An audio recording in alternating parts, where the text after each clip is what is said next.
નમસ્કાર દર્શક મિત્રો, પોલીસ ફોકસ ન્યૂઝ ચેનલમાં આપનું હાર્દિક સ્વાગત છે। હવે એક નજર આજના મુખ્ય સમાચાર પર। પરત આવેલા યુવકની વ્યથા। કંબોડિયામાં 65 ભારતીયો ઠગવાનું કામ કરે છે।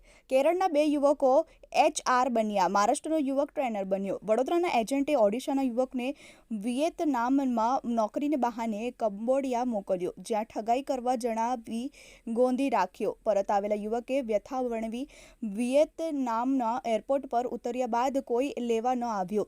બીજા દિવસે કારમાં મને સીધો કંબોડિયા બોર્ડર લઈ જવાયો। ચાઇનીઝ ભેજાબાજોએ ભારતીયોને જે ભારતને ઠગવા તૈયાર કર્યા છે। ઓડિશાના દીનબંધુ સાઉને કંબોડિયામાં ગોંધી રાખી તેને ઠગાઈમાં જોડાયો હતો।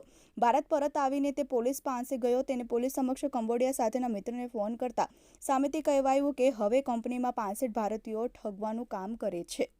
મિત્રો, આવા જ અવનવા સમાચાર જાણવા માટે અમારી ચેનલને લાઈક કરો, સબસ્ક્રાઇબ કરો અને બેલ આઇકોન પર પ્રેસ કરો, જેથી અમારી ન્યૂઝની બધી જ અપડેટ આપને મળતી રહે।